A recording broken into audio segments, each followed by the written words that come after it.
Hi, and welcome to This Is My Architecture. I'm Lester from AWS, joined by Phil from MirrorWeb. Good to meet you. Good to meet you too. So tell us, Phil, what does MirrorWeb do? So MirrorWeb is a web and social media archiving company, predominantly focused on the financial industry, but most recently we've picked up some large public sector contracts, most particularly the National Archives and the UK Government Web and Social Media Archive. Wow, that's interesting. So you have lots of data because you're archiving. Yes. And you also have security on top of that because you're public sector and because you're very confidential data sometimes. And you also have availability as a very primary architecture. That's right. Is that a hint on what we're going to talk in today? Yeah, so what we're going to talk about here is actually our archiving side of the platform. Web archiving on this side and social media archiving on this side, and the management interface sat on the top. Interesting. By social media, we're talking about Twitter, LinkedIn, YouTube, and everything. That's right, yeah. Perfect. And before we even start about walking through this architecture, because we're talking about archivals, that data has to come from somewhere else. Yeah. So how do you manage that data? So historically, there was 20 years of archive that we had to collect. Wow. And we used 2 Amazon Snowballs to go and collect those from the National Archive vaults. And they were stored on 72 2-terabyte hard drives. So wow. It took nearly 2 weeks to copy that data onto 2 Snowballs. Wow, that's impressive. Cool. Okay, so let's start with the social part of things. I see that there's CloudWatch events, which seems to be triggering some other pieces in the architecture. Yeah. Can you walk us through that piece? So CloudWatch events runs on a regular schedule and triggers a Lambda function, like this. This Lambda function then goes off and looks at DynamoDB.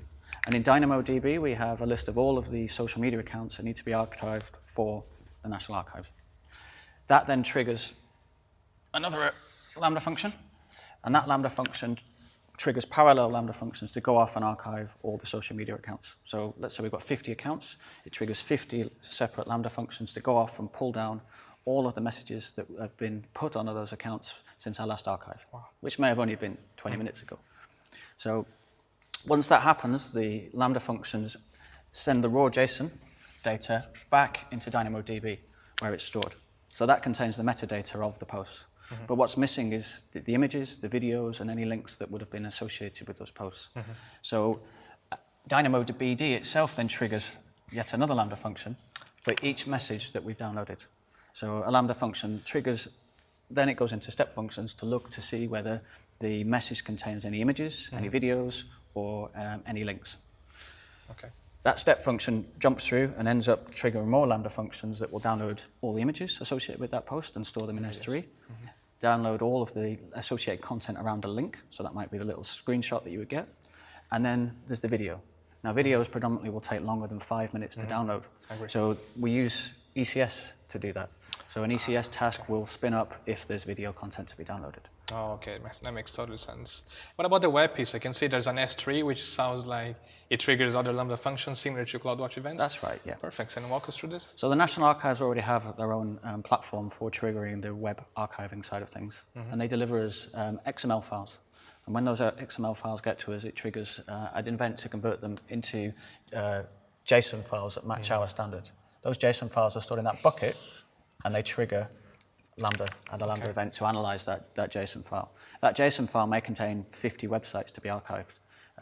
If it does, another Lambda function will trigger, or 50 Lambda functions will trigger, and will spin up 50 EC2 instances in parallel. Oh, wow. Those EC2 instances are just standard stock Amazon AMI, and it then downloads user data and image data from S3 to spin up and do the archive based on our software. That's interesting. So basically, even though you have these non-serverless pieces, which is totally fine, you're actually using Lambda to launch these EC2 instances and treat them completely disposable in a way that they do the job and then it's done. You destroy them completely. We treat them like long Lambda tasks. Wow. So particular websites may take a week to download because we're not allowed to crawl it too quickly.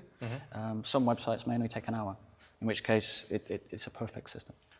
One thing I couldn't get it. So what about the EC2 instance size? Do you watch like the same EC2 instance size for all of those? When we initially do the first archive, we set it up with a stock size, but we measure the size of the resulting archive and how much resources we needed to do it.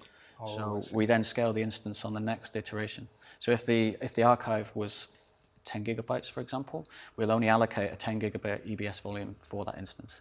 If it was 1 gigabyte, then we stick with nanos and keep it really small. Wow, that's very interesting.